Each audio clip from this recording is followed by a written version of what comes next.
Menyambut Hari Pahlawan yang jatuh pada 10 November, hari ini Google memeringatinya dengan doodle sosok pahlawan perempuan Ruhana Kudus. Lalu bagaimana sepak terjangnya hingga bisa menjadi pahlawan nasional? Ruhana Kudus yang sosoknya tampil di Google lahir di kota kecil Koto Gadang, Sumatera Barat, Hindia Belanda, Indonesia, pada 20 Desember 1884. Ia lahir dari ayahnya yang bernama Muhammad Rasyad Maharaja Sultan dan ibunya bernama Kiam. Beliau merupakan kakak tiri dari Sultan Syahrir, Perdana Menteri Indonesia yang pertama dan Mak Tuwo, bibi, dari penyair terkenal Chairil Anwar. Dia juga sepupu H. Agus Salim. Ruhana hidup pada zaman yang sama dengan Kartini, ketika akses perempuan untuk mendapat pendidikan yang baik sangat dibatasi. Ruhana termasuk salah satu dari segelintir perempuan yang percaya bahwa diskriminasi terhadap perempuan, termasuk kesempatan untuk mendapat pendidikan adalah tindakan semena-mena dan harus dilawan.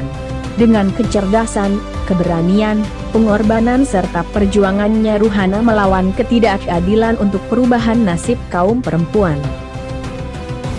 Walaupun Ruhana tidak bisa mendapat pendidikan secara formal namun ia rajin belajar dengan ayahnya, seorang pegawai pemerintah Belanda yang selalu membawakan Ruhana bahan bacaan dari kantor.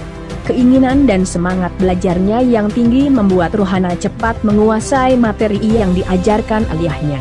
Dalam umur yang masih sangat muda Ruhana sudah bisa menulis dan membaca dan berbahasa Belanda. Selain itu ia juga belajar abjad Arab, Latin, dan Arab Melayu. Saat ayahnya ditugaskan ke Alhan Panjang, Ruhana bertetangga dengan pejabat Belanda atasan ayahnya. Dari istri pejabat Belanda itu Ruhana belajar menyulam, menjahit, merendah, dan merajut yang merupakan keahlian perempuan Belanda.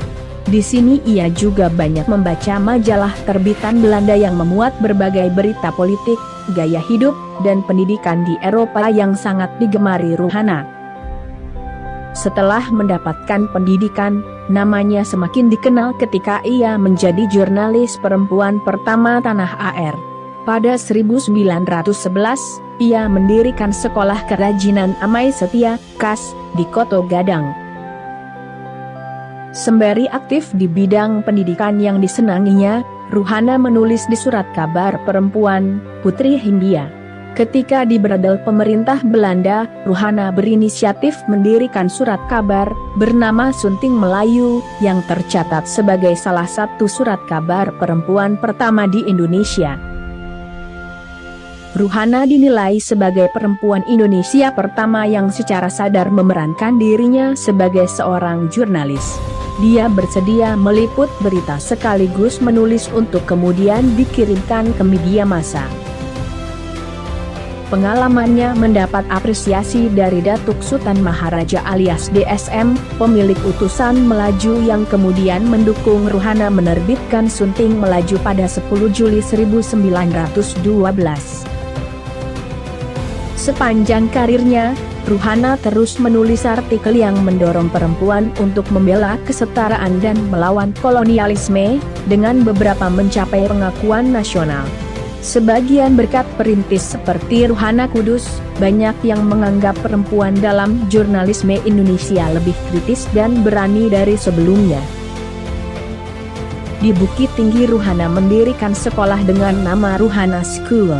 Ruhana mengelola sekolahnya sendiri tanpa minta bantuan siapapun untuk menghindari permasalahan yang tak diinginkan terulang kembali. Ruhana School sangat terkenal, muridnya banyak, tidak hanya dari Bukit Tinggi tetapi juga dari daerah lain. Hal ini disebabkan Ruhana sudah cukup populer dengan hasil karyanya yang bermutu dan juga jabatannya sebagai pemimpin redaksi Sunting Melayu membuat eksistensinya tidak diragukan. Berkat jasa-jasanya, pada tanggal 7 November 2019, perempuan dengan ciri khas kain di kepalanya ini dianugerahi gelar pahlawan nasional oleh Presiden Joko Widodo dalam sebuah upacara di Istana Negara.